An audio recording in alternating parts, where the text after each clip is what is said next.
కుస్తీ కళ్యాణి సోమవారం నుండి శనివారం వరకు సాయంత్రం 6:30 మన సంజమినిలో. అమ్మా, నువ్వెక్కడికి రానవసరం లేదు. అరే, మేకప్ ఎలా చేయాలి మరి?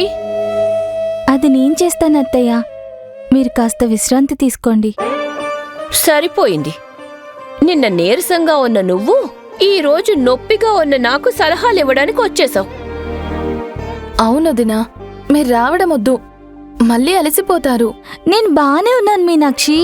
చూడు, నా కళ్ళు చూస్తే నీరసంగా ఉన్నట్లు అనిపిస్తుందా? అవును. నువ్విలా పెద్ద పెద్ద కళ్ళు చేసి చూపిస్తే బాగున్నావని నేను నమ్మాలా?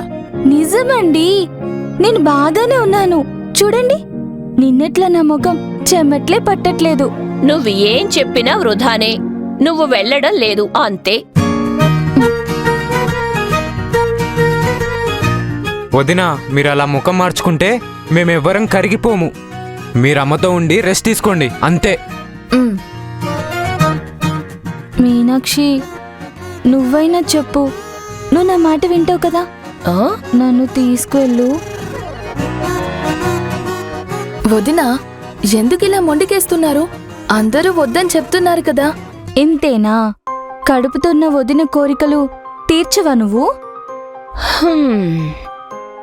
వదినా, ప్లీజ్ మీనాక్షి, పాప మీ ఇద్దరి డాన్స్ చూడాలనుకుంటుంది. తీసుకెళ్ళు ప్లీజ్.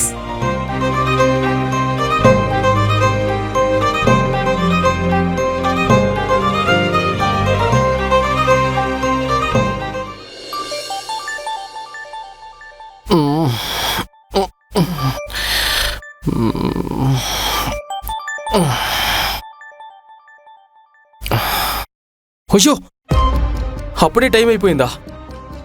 డాన్స్ ఈరోజు కదా. అక్కడ మిస్ ముఖ్యర నన్ను చూసేస్తుందా? చూస్తే నాకు డాన్స్ అంటే ఇష్టం, కానీ రేపు పాల్గొంటున్నాను మా తమ్ముడి కోసం. మీరు కూడా డాన్స్ చేస్తున్నారా? మీరు కూడా అంటే?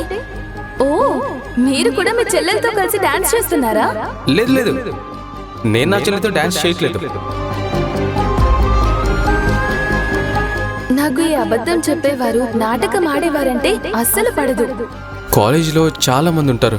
రియా చెప్పినట్టు ఎక్కువ శాతం అందరికీ నేనెవరో తెలిసి ఉంటుంది.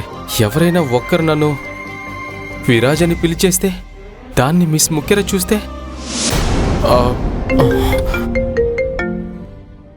హే విరాజ్. విరాజా? ఎవరు? నేను విక్కీ. ఏంటి ఇంకా నిద్రలోనే ఉన్నావా, లేదా మీనాక్షి అక్కడ ఉందా?